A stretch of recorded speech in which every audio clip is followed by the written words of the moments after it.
Are we alive? Yeah. Hey guys. Alright. Sorry that was bad. The gun run knows what he's doing and he made it good, hopefully. So we think good things are happening. The actual thing is occurring now. Might as well switch back to the game so at least it's active so we can then... Yeah. I guess we can switch to Game Big, Gold Small. Yeah, so this is... Is that looking better for everyone? Yeah, can I... Yeah. Yeah, you should move the mouse around, definitely, because I think that, that's you know, just that delta is... yeah, make people vomit. Is this to look like over there? It hasn't approved yet. Oh, it looks way better. It looks way okay, better. yeah. Hey, we have a video game now. Silky smooth. You're welcome. Alright, thanks for putting up with that, guys. This is better now. Yay. Alright, now we return to JP and Lord. Oh man, they could watch you lording while playing the game. Yeah, let's lord more actively. Yes. Switch legs. Oh good, IBM Man is up. That's what I prefer to see. Usefulness. Database. Do I have to look at my own face while I'm playing BioShock? You must observe your face. Can I just superimpose it with Toasty? We should full screen it, right? What? People want to see your face. This for a little while. Alright, sure. Alright, appropriately enough, you will look at my face while we're looking at... A face. Dr. Steinman's horrible visages. Yeah, this is another, I forget who did this sign, but it's an amazing piece of, I think there were actually physical prints made of this for like a launch thing or a promotional thing. Now we're just really getting hit with the full BioShock. The medical pavilion, this is like the first full level of the game that isn't like heavily tutorializing stuff, so it's just really where the game hits its stride and starts doing a lot of the things that it does really well, and I can deflect credit for it onto a few different designers that it was handed off to, but a lot of, like, the guy who took it home was the lead designer of BioShock 1, Paul Hellquist, and yeah, he just kind of owned most of the things on this level, and is just, yeah, he's a hell of a guy. I guess he's still at Gearbox, yeah, he's working, I think he's creative director on Borderlands 2, I could be wrong about that, but yeah, he worked on Borderlands stuff, and was a great guy to work under. And you should hack that bot. I should totally hack this bot that is in that is wedged into this doorway. Curiously, this was something that like we ended up with it, and some of us on the design team were just like baffled at how arbitrary it was. But it's, you know, and it is clearly like this piece of video game training type stuff. It's like, why would the door come open when the bot is hacked, and why would the player know to do that? But, you know, but on the flip side, the player comes out of it knowing how to hack and having a sweet bot that can then help them exterminate more splicers. That's right. I was over at JP's last night and we were playing the game to get a save game going for when we jumped to Arcadia later. And it was funny watching him play this game and just fucking burn through it, because he's played it so many times. Like, I've played BioShock a few times, but like I never, you know, not having actually worked on it, like I didn't have that situation where I played it 500 million trillion times. And so it's funny seeing him play a game that's as atmospheric as BioShock and just be like burning through it. Like, this is that's what I was saying. If you haven't played BioShock before, this is like ruining it in almost every way possible, because I'm just like being really flip about the things that are genuinely impressive about it, and just being oh look at that, that's stupid, oh man, why did we do that, we're such idiots, you know, just all this stuff. And you know, I'm aware that it's a relatively highly regarded game, and I am very proud of what I did and what the people I worked with did on it. Alright, so now it's time to rattle Kurt Vonnegut's The Monkey Cage. Now you've rattled the monkey cage. The spicers are coming out of the woodwork. I don't want to die. I have to inject myself. Good.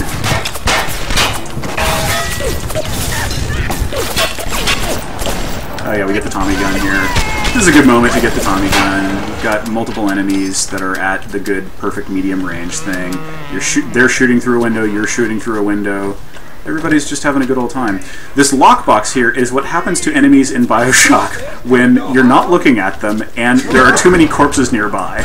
So that's a little bit of video game magic for you there. That used to be a Grossman or a Ladysmith. And now now it's a lockbox containing the loot. They become lockboxes just so that, because otherwise the loot economy kind of gets disrupted. Not that it's already fairly, you know, weird and generous and stuff. But whoa, there's a whole bunch of splicers left over. Yeah. And we're getting into old Steinman's area. Yeah, it's a ghost scene. BioShock 1 had ghosts. I forget this. It was in the design from very early because we were the spiritual sequel to System Shock 2 at one point, and it was a cool way to do more environmental storytelling without cutscenes. Dude, what? Why are there so many of these dudes? There shouldn't be any more splicers here. What are you doing, guy? Yeah, so yeah, Steinman is the guy who writes in blood, basically. That's his jam. Well, and he also mutilates faces. Interestingly, yeah. This was one of like the environmental storytelling like payloads, and it's really amazing. Like you walk in and you know the extreme amount of blood is a little much, but you know it's giving you this tableau of like, oh yeah, there's a crazy man in charge of this level. He's a doctor who's obsessed with beauty, and I think he might have some problems. Yeah, one thing that I really loved about BioShock 2, like we have a sign in BioShock 2 that's an advertisement for Steinman's beauty product, or beauty products that are endorsed by Steinman, and it's this autograph non-blood version, because it was like commercial products being advertised in Rapture's heyday, and it was like beauty standards and stuff like that. And yeah, and my very talented and wonderful ex Carla Zamanja, who's now working with Steve Gaynor on Gone Home, was like, oh yeah, it should have Steinman's autograph, and just like, I don't know, it gave me chills the first time I saw Steinman's autograph as like, you know, it's like mid-century fashion. Yeah, instead of I am a crazy serial killer, basically, who just stuff like that. You know, like building really further layers into the world.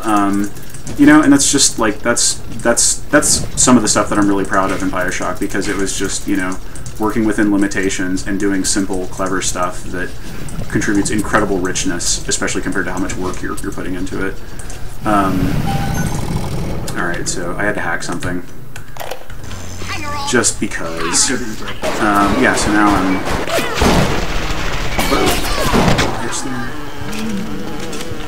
You guys fixing that? Yeah, there'll be a patch. Actually, let me do this. Oh, no.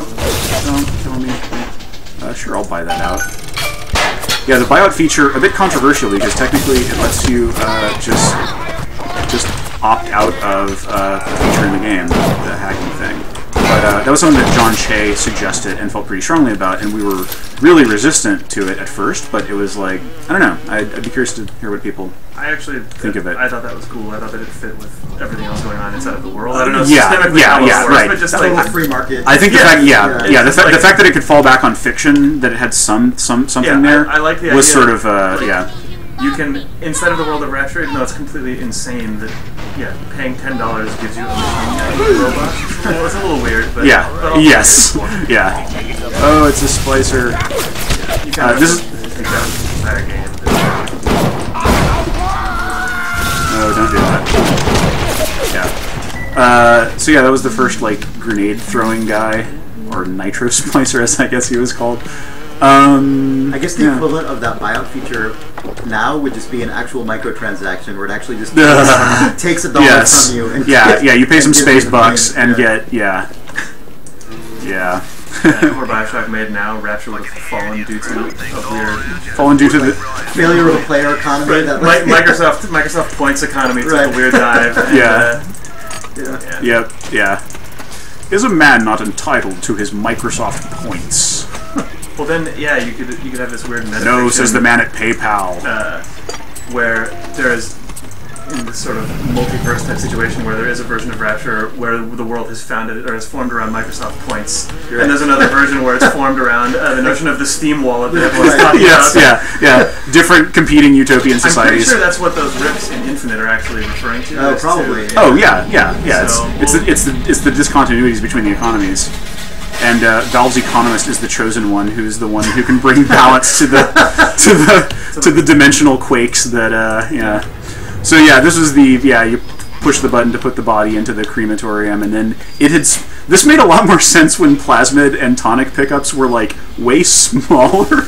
But so I guess this person had ingested a really gigantic plasmid container It was actually inside his head. I scripted this in like early 2006, and it just sort of survived mostly unchanged for Even as you that know asset for like a year and a half. drastically Yeah, and then it was like, oh yeah, but we still want to give the player a sweet little reward for seeing our thing. Hello. Someone wants to know if Andrew Ryan would have liked Facebook. Oh. Or like capital L, like you would have given it the thumbs up. Yeah. I'm Andrew Ryan, and this is my favorite shop on the social network. I don't know. Yeah. I don't know. Facebook and social networks do seem to have a kind of like rich and or famous people get more so, while other people don't. So, you know, maybe he sees that as like validating his ideal kind of meritocracy world. Oh, I shouldn't have skipped past this. Yeah, those were the super sweet little plasmid introduction videos that were done like actual advertisements done by Fontaine Futuristics and whatever. Were those Sean Robertson illustrations? No, I think those were Rob Waters. Okay, Yeah. Because I saw some Sean Robertson stuff that looked like that was in a similar style. Yeah, quite possibly. Yeah, it came out of just like some concept-y type stuff. Yeah. That's medical mannequin. This is the incinerate plasmid intro where we like this thing was a pain to get right because like BioShock's like the way that when somebody is taking damage from being on fire in BioShock, it's actually because they're colliding with the actual particle system. If you know anything about how games are made, that's weird because it's basically doing a whole bunch of like little sphere casts against. Yeah, it's super weird instead of just being like a damage volume or something. And so this thing where there's multiple piles of oil, where there's multiple puddles of oil that create a chain reaction and set this entire thing on fire, I think we just ended up scripting it. Where it's like, as soon as you damage the first thing, it's just like, okay, I'm going to deal damage to all of these little pools of oil and stuff. So it was not very simulator systemic. Compared to Far Cry 2, which did the most amazing overkill on that problem ever, to great effect. I mean, like, it was actually, you know, an amazing feature of that game and led to the sort of chaotic, messy emergence that really defined that game. But, oil slicks, problematic, but they're fun. They were a good vector of emergence in BioShock's world, and we love them. There's just like an ambient, like, repopulating splicer. We had a system in the BioShock 1 and 2 engine that just kind of handled that sort of stuff. You would divide the world into zones and then say, once you turn on repopulation for a zone, you'll just get guys spawning, and that just helps the world feel alive and dangerous and stuff. Oh yeah, this guy, yay. You did it. Oh man. The other way. Yeah, these grenadiers, when they get low on health, they'll try to suicide, where they'll just light their bomb cache on fire and raise it above their head and blow themselves up. So that's hardcore, and you can kill them before they do that and get their stuff still. Otherwise, BioShock doesn't actually have jibs, but they would definitely have jibbed. This is one of the few logs that I wrote that survived. It's about Andrew Ryan. It has been brought to my attention. Talking about how people are hacking machines. My line didn't originally use hack. It was like this longer thing where he was, you know, because Andrew Ryan saying hack is a little. That just felt too ridiculous to me. It's a bit of an anachronism. It's also it's a massive. It was silly for many reasons that I shied away from it. But I think ultimately, I think Ken probably made it not hack in the interest of expediency and clarity, which it's like that's a right, because then people are like because I think my original line was, it has come to my attention that citizens have found ways to tamper with machines such that their services are rendered at a greatly reduced price. Now that's like sort of more flowery than Andrew Ryan ended up being as a character, but I was like I wanted to like, these were like early 2006 kind of lines. That's going on without there being an existing term that encapsulates the whole thing. Exactly. Yeah. So this I refer to it now henceforth as hacking. Yes. Yeah. In the interests of expediency. This is who we called Gurney Man. This is just like a cool scripted sequence that happens out of the blue and whatever, and you move on. But yeah, this was like one of our scripted sequences, and if you know where it's coming from, then you can see that guy crouching by the gurney, and then you cross the trigger, and he's like, "Now I'm going to do this and throw the thing at you, and then we fight." It's hilarious if you know to look for it. Yeah, what were you pointing to there? Someone just wants you to talk about the economy. Resource economy in relation to repopulation, yeah. Yeah, it's like, because BioShock's economy is like really simple because like all the loot that people drop is defined by a table, and then there's a dynamic difficulty adjustment algorithm happening on top of that at the time that you search them. So like if you don't run into that many repopulation enemies, then you'll be killing guys that are on the critical path forward, and you'll just be getting new resources. And then if you run into the more repop enemies you'll fight, you'll just be getting resources from them. So it does stay relatively constant unless like your competence dips or you're actually underpowered and you're not getting as much, damage output per resources expended, I guess is that trade-off. So yeah, and then so it's real simple. Like it wasn't like this high-level algorithm or anything. It was really just like when you loot stuff, we check and make sure that you're not critically hurting, in which case we might add a little bonus. And if you're really fat with resources, then we'll pull some. And that was really about it, And like designers could override it on certain, for certain containers and stuff. This is the shotgun ambush. What could possibly go wrong if I pick up the shotgun? Oh, and I got special ammo. Okay, so... oh no, the lights go out, and now I have to kill guys in the dark. So I'll set them on fire. Oh! Yeah, this was another thing that Paul Hellquist scripted, and did an awesome job with. It's like a real simple fight, because at this point in the game it's just like, yeah, close range. The putting things in the dark plus the close range of the shotgun is just, a good mix. It's like, you just really feel assailed here. For kind of the first time in the game, like this is the first real ambush thing. And I think this used, like an adapted version of my ambush scripting for Arcadia. Like I scripted up this, like, fairly general purpose kind of ambush in a can type script that other people were able to like duplicate and use, and that actually became the template for the ambush system that we had our real awesome programmers on BioShock 2 program, because we have systemic ambushes in BioShock 2 when you gather with big daddies, with little sisters in that game. Look at function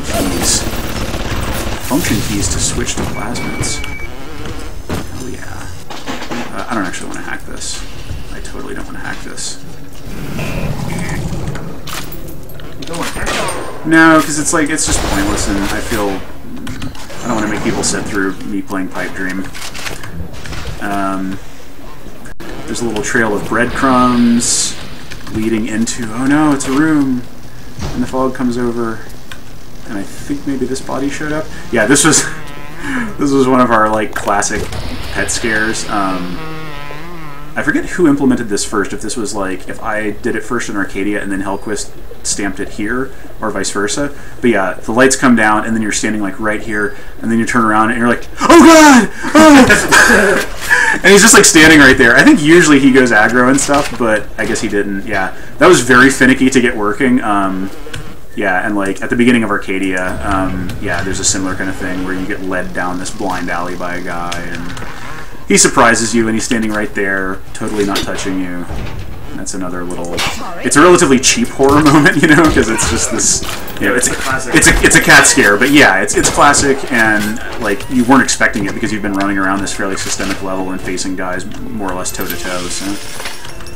this is a cool little secret little thing. Gotta love crawling through vents.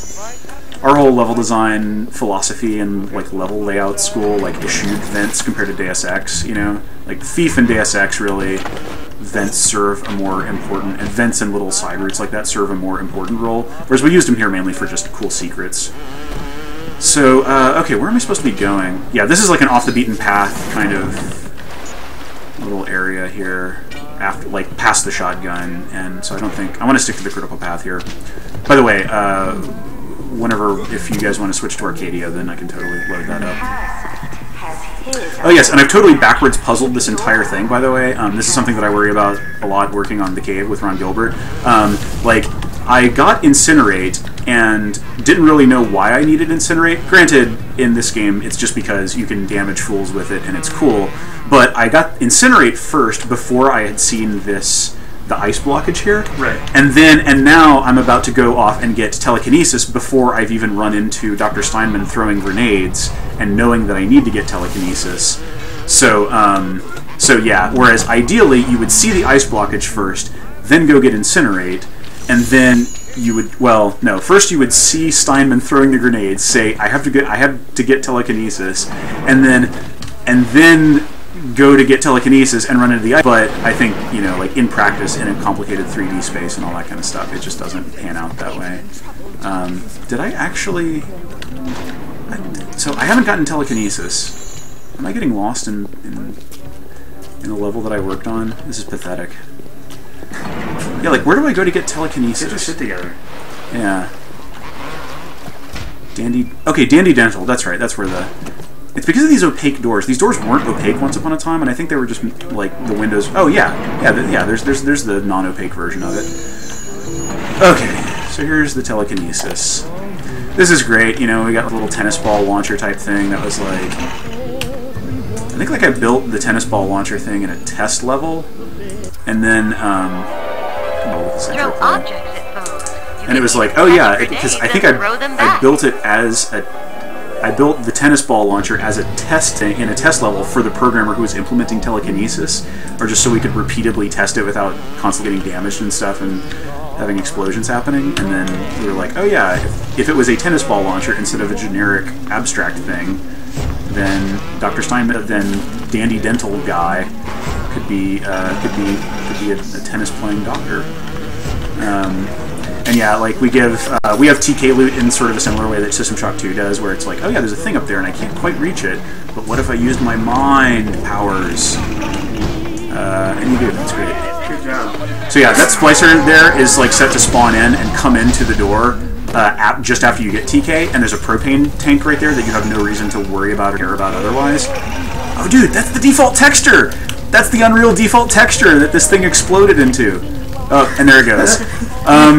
So yeah, hilarious bugs. Oh man!